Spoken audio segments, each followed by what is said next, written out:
As the agreed day with Seoran approaches, the protagonist advances his cultivation, reaching the 14th star of the water surpassing path and stabilizing 5 gang spheres, though progress remains slow compared to Kim Young-hoon's legendary pace. Despite feeling he'll never catch up, he sends well wishes to Kim and prepares for the coming ordeal. He travels to the tranquil, power-suffused Black Wind Sea and is awed by Seoran's amassed strength. They reaffirm their resolve to face the coming trial together and set out for the Black Ghost Valley, working in tandem as equals. Upon breaching the barrier and entering the haunted Nether Crossing ship once more, they find the sinister vessel unchanged, shrouded in darkness and ghostly energy. Descending to the lower levels, they are suddenly trapped by the core formation level ghost who mocks them and destroys the jade slips Seoran sought, trying to provoke despair. Seoran, angered but resolute, unleashes the ghost-controlling bell, its golden light weakening the ghost and illuminating the ship's vast, warped interior. The ghost retaliates with surging ghostly energy, conjuring deadly black claws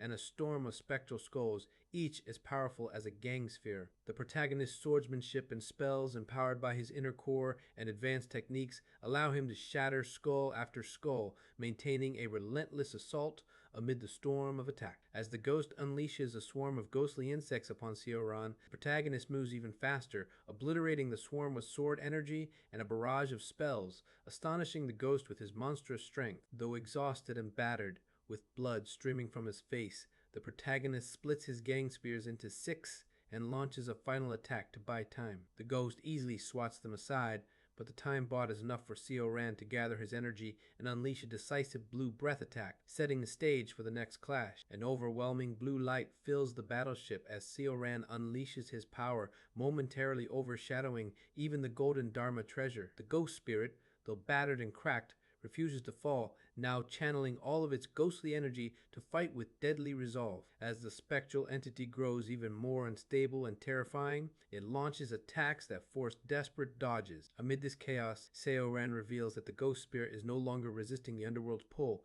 but instead is gambling everything on one final assault to kill them and reclaim its hold on existence. The ghost spirit's strength surges to the core formation level, its claws tearing through the battlefield with lethal speed. The protagonist struggles to keep up, narrowly avoiding death while witnessing So-Run, bloodied and battered, endure further wounds to retrieve an object of deep personal importance. Despite pleas to escape, Seoran insists on completing his mission, revealing that what he seeks is more important to him than his own life. With deadly determination, the protagonist weaves through the barrage of ghost claws using every ounce of skill and perception, closing in on the jade pieces in the bell that Seoran desires. Just as he secures them, his internal energy runs dry and his body collapses, the specter's claws poised for a killing blow. Seoran intervenes at the last moment, shielding his friend at the cost of his own blood and energy, and begins transferring vital energy to both the bell and the protagonist, restraining the ghost spirit with golden chains. In this critical moment,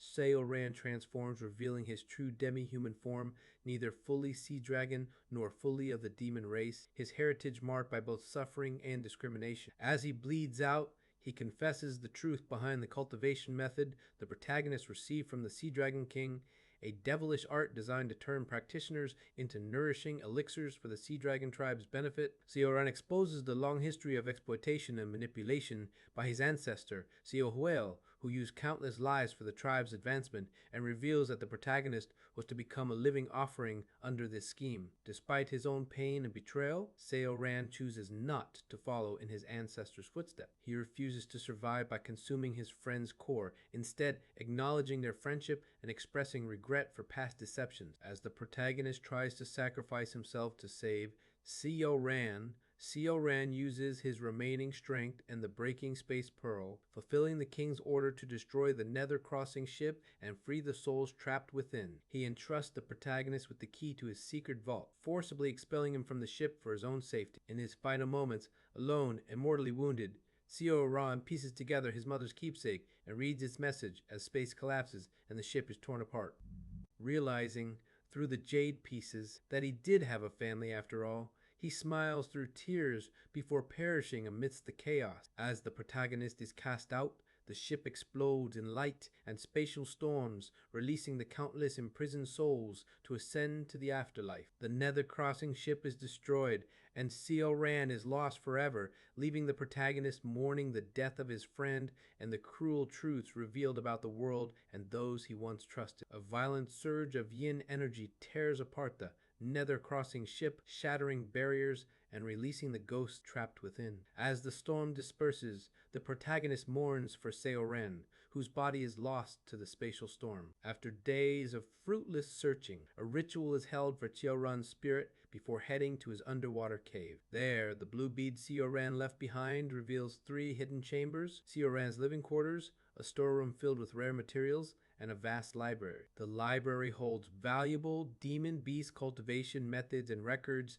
including histories of the Sea Dragon tribe, cultures of various nations, and insights into the upper realms. Among Seo Ran's personal notes, the protagonist finds evidence of Seo Ran's inner struggles and loyalty to his king, a bittersweet reminder of a friend who never truly belonged. Taking these new methods, the protagonist returns to Kim Young-hoon, who is overjoyed, realizing the knowledge will eliminate many setbacks in their cultivation. Afterward, the protagonist departs for the Shattered Heaven Peak in Shingzi, determined to master the remaining elemental paths to cultivation. Finding a secluded peak, he spends years mastering the fire surpassing path, pushing his recovery abilities to remarkable heights, even as his lifespan dwindles. With little time left, he focuses on mastering the meadow surpassing path, marveling at how quickly he can now recover lost cultivation. Just as he nears completion, a message arrives from Kim Young-hoon, summoning him to Jingju City. They meet in a remote valley where Kim Young-hoon's haggard appearance betrays his failing health. Though grateful for the demon beast methods, Kim Young-hoon laments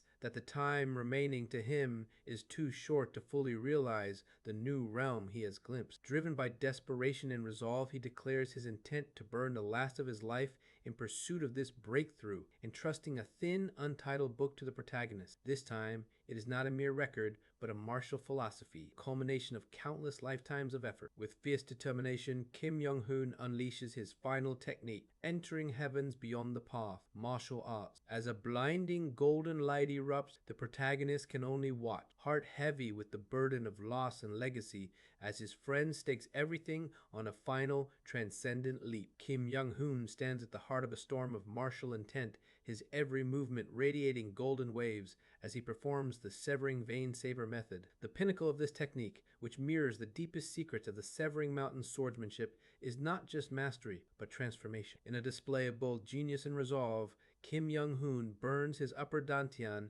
with Gang Chi, reinterpreting the Jin clan's forbidden technique into a path uniquely his own. As his 9 gang spheres dissolve and merge into his domain of consciousness, he becomes a being of pure golden radiance, and, with the final transcendent swing of his saber, he splits the sky itself. Witnessing this, the narrator is moved to tears of blood, recognizing both the beauty and cost of enlightenment that transcends the ultimate pinnacle. Kim Young-hoon dies standing, smiling, his body dissolving into a cluster of light that ascends to the heavens. The narrator pays his respects, feeling the surge of his own cultivation as 6 gang spheres become 7, sensing that he is now closer than ever to the next realm. He turns to the entering heavens beyond the path, martial arts left behind, feeling it within reach, but still just out of grasp. As cultivators from afar begin to approach, he escapes beneath the earth, reflecting on Kim Young-hoon's final moments and the sacrifices made. Nearing the end of his own life, he achieves mastery of 4 elemental paths: earth, water, fire, and metal, but leaves wood for last, uncertain if he has become fertile soil for the next cycle. With 7 gang spheres and 4 elemental methods nearly perfected, he prepares for death, knowing that this life will nourish the next. In the final moments, as his body falters, he burns with Gangchi, pushing himself to the limits of chi refining. He attempts again and again to break through to ki building, but his body cannot withstand the strain. As storm clouds gather and lightning falls from the sky, he activates his senses, prepared to face the heavens' wrath. Struck by celestial lightning, he gains a final flash of insight, understanding that heaven, earth, and man are all cycles within cycles, endlessly influencing one another. In this enlightenment, his gang spheres increase to 9, and he accepts his 9th death, closing his eyes as one cycle ends and another prepares to begin. As a new cycle begins, overwhelming pain assaults him, his consciousness swelling dangerously in the upper dantian. Desperately, he forces the people around him to sleep and attempts advanced techniques to suppress the agony, but his consciousness is now so vast it nearly bursts his head. Bleeding and barely in control, he staggers to the yellow bamboo roots, devours them raw, and channels their energy to stabilize his condition. The harmonization of his three dantians finally relieves the swelling, allowing him to reform his inner core and regain composure. He consumes more bamboo roots, filling his inner core and pondering how dangerously unwieldy his consciousness has become. Any further breakthrough could be catastrophic if he doesn't master this power. Reflecting on insights gained at the ultimate pinnacle, he practices splitting and circulating gang spheres, reaching a level where 9 versions of himself can coexist in the world of intent, accelerating his thoughts tenfold and moving through the world as if time is slowed to a crawl. He considers how to pass on path beyond the heavens, martial arts to Kim Young-hoon, wary of its subjectivity, but resolves to remove its personal touches before teaching it. Suddenly, hostile intent finds him. A massive white fox demon, lord of the forest, confronts him, enraged at the intrusion. Speaking in the demon tongue, he tries to reason with the fox, but it sees through his excuses and attacks, its power obliterating hills and shaking the land. Forced to flee, he uses every advanced movement and concealment technique, barely evading the fox's ferocious assaults and keeping it away from his mortal companions. For 3 days, the relentless chase continues. The fox, a core formation demon, grows increasingly furious and destructive, but he manages to hide with the record of transcending cultivation and exhausting martial arts, though it exhausts his inner core. The fox, now toying with him, finally calls him out, but he distracts it by pointing out the trembling celestial energy, signaling the descent of heavenly being cultivators. A trio of powerful cultivators arrives. Jinbyuk, Ho, Whitebone, Ghost Devil, and Azure Tiger Saint slaying the fox and collecting its remains. They notice him, but are puzzled by his strange constitution. A human with a demon core but not a hybrid, and only 5 elements, spiritual roots. They quickly lose interest in recruiting him, but offer recommendations to join their sects based on his skill and unique background. He seizes the opportunity to plead for his companions, emphasizing their rare innate qualities. The 3 cultivators, skeptical at first, agree to test Kim Yon and Oh Hieseo. White Bone Ghost Devil examines Kim Yon, triggering an explosive outpour of spiritual consciousness that astonishes all 3. Instantly, they compete to recruit her as a disciple, confirming the extraordinary potential he described. Just as the situation stabilizes, a small object approaches. The unmistakable arrival of the Mad Lord, earlier than expected. Riding a giant puppet, the silver-haired old man lands among them, eyeing Kim Yon's talent and declaring his intention to take her as a disciple, setting the stage for a clash between the powerful sect leaders and the unpredictable Mad Lord. As tensions mount before the opening of the Ascension Gate, the Mad Lord confronts the trio of heavenly beings, Jinbyuk, Ho, Azure Tiger Saint, and Whitebone Ghost Devil, demanding they hand over the mortals. The atmosphere turns hostile, as Mad Lord's obsession with his puppet, powered by the core from the Nether crossing ship, provokes Whitebone, Ghost Devil's fury. The threat of open conflict grows, with all sides ready to unleash sect treasures and hidden forces until Whitebone Ghost Devil reveals the 2 remaining Nether crossing ships, escalating the standoff further. The Mad Lord seems unfazed, prepared to risk everything, but the arrival of the Sea Dragon King, Seo Weol, changes the balance. Seo Weol mediates, warning that the sects cannot bear the spatial pressure of taking more disciples and urging a peaceful resolution. Through the mediation, Mad Lord and the 3 sects agree on distributing the mortals as disciples and promise compensation for those who lose out. However, when the protagonist tries to plead for their colleagues to remain together, Mad Lord attempts to extract the demon core from their dantian, only for Seo Weol to intervene and stop him. In the aftermath, Seo Weol entrusts the protagonist with a bead to deliver to his descendant as a favor, granting a demon beast cultivation manual suited to their lineage in return, but warns against reckless behavior in front of powerful beings. As the heavenly beings and Seo Weol depart with the chosen disciples, the protagonist is left with Kim Young-hoon and a lingering sense of futility, realizing that events have snapped back to their original course, mirroring the past life. They ask Mad Lord about fate, and he affirms its existence, hinting that while fate is real, living beings, especially cultivators, have the power to change it, setting the stage for a deeper understanding of destiny and resistance against it. Mad Lord offers a profound lesson on the nature of fate, illustrating how every life is drawn from birth toward death, but the journey is never a simple path. The lives and deaths of others exert a subtle pull, tangling individual destinies together and creating a chaotic web of connection. He likens fate to constellations, with each event and being in the universe exerting a force of attraction, making every occurrence ultimately linked to birth and death. Cultivators, he explains, extend their fates by creating their own stars within, using their power and will to defy the natural flow and reach realms beyond ordinary lifespan.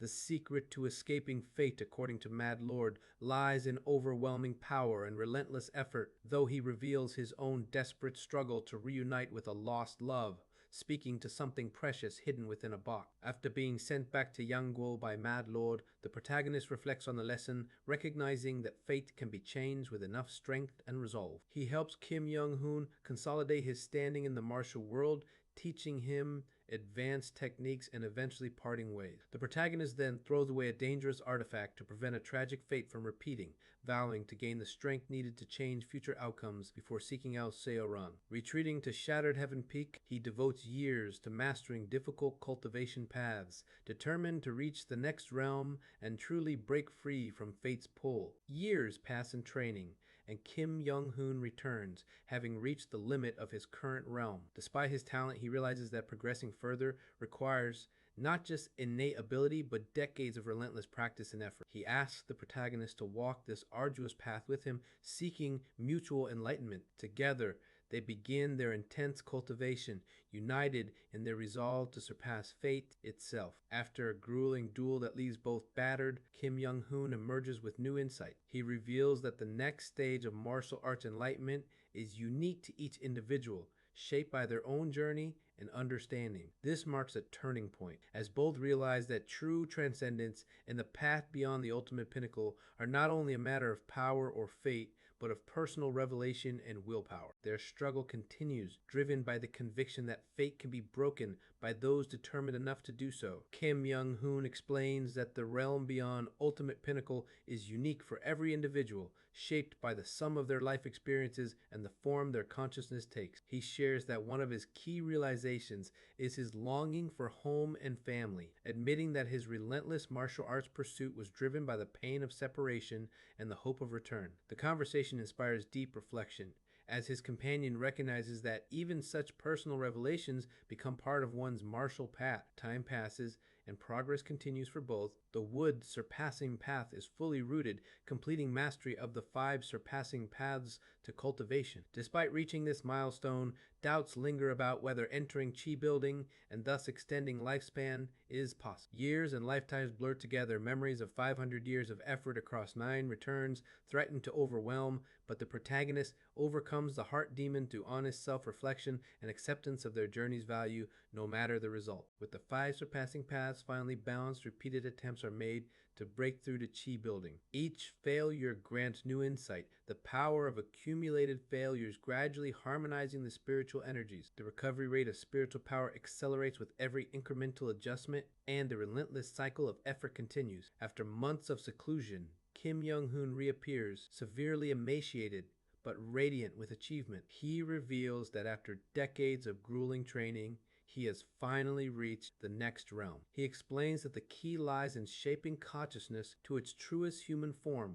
one defined by each person's deepest ponderings and desires. For humans, unlike demon beasts, it is the individuality and the life lived that imbue martial consciousness with form. In Kim Young-hoon's case, his consciousness condenses into a golden saber, embodying his lifelong wish to return to his family. As he performs the severing vein saber method, his consciousness merges with his blade, and the history of his past lives and struggles becomes one with his achievement. In a flash, his radiant saber splits the peak, and he names this new realm, entering heavens beyond the path, honoring its founder's legacy. In that moment, he expresses gratitude toward all that shaped him, his predecessors, family, and the joy of life itself. Amidst the dust of the sundered mountain, Kim Young-hoon at last laughs in pure happiness. Kim Young-hoon's dazzling achievement leaves a deep impression, stirring feelings of insignificance and emptiness. While he ascends to a new realm after months of tireless cultivation,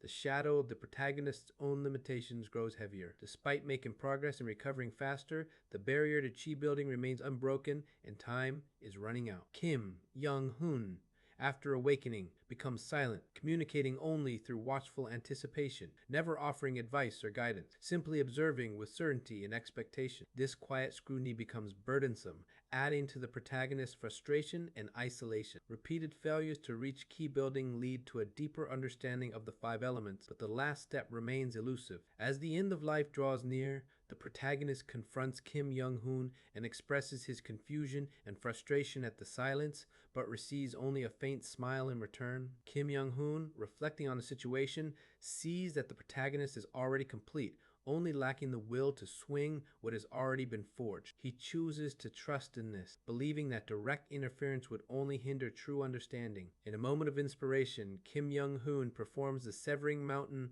swordsmanship, not his own, but mimicking the protagonist's unique style. This gesture leads to a realization: there are no flaws in the protagonist's martial arts. The message is clear: he is already perfect, only needing to accept it. The protagonist is struck by the knowledge that Kim Young-hoon has been speaking to him all along, not with words, but with heart and intent, urging him to recognize his own completeness. The protagonist finally understands that talent is not the true measure cherishing life. Believing in oneself and embracing the meaning found in struggle are what matter. Casting off the last shadows of self-doubt, he stops adjusting himself to fit a method and instead forces the method to fit him, stabilizing the five elements through decisive action. As the key building challenge reaches its peak, he defies the heavens, determined to break free from fate. In a critical moment, as heavenly lightning threatens, he hears Kim Young-hoon's words urging him to act. Realizing his own desire to transcend fate, he channels that longing into his sword,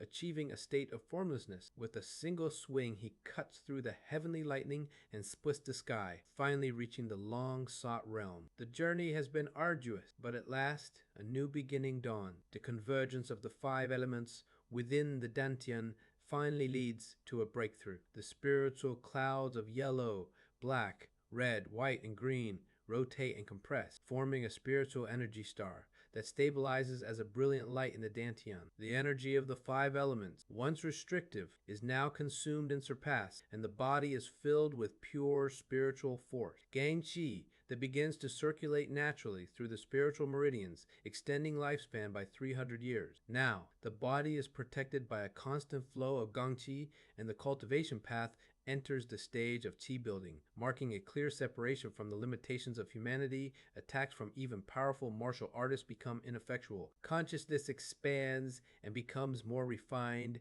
able to take the form of the formless sword or be split and manipulated with new mastery. The urgency that once plagued progress fades, replaced by a sense of calm earned by the assurance of centuries ahead. Thoughts turn to the structure of chi building, the 28 spiritual energy stars known as the constellation, and the unique advantage gained from repeated regressions. With each life, the ritual for the 7 stars can be performed anew, allowing for the accumulation of blessings that would be impossible for any ordinary cultivator. Just as this realization settles, Kim Young-hoon arrives with news that cultivators from the nearby clans are converging on Shattered Heaven Peak, drawn by the phenomenon of the breakthrough. Suddenly, a bolt of lightning transports consciousness into a strange world of multicolored storms. There, a shadowy remnant, Yang Su-jin, the founder of the Golden Divine Heavenly Thunder sect, appears, bleeding from the eyes and warning in a voice of desperate caution. The message is clear: those who possess the gift of fate to enders must never reveal the secret of their fate, for to do so is to ensure relentless pursuit by an unnamed force. Survival lies only in secrecy. Once the secret is spoken, all hope of resistance is lost. The vision ends in a flash, and reality returns just as the encircling cultivators demand answers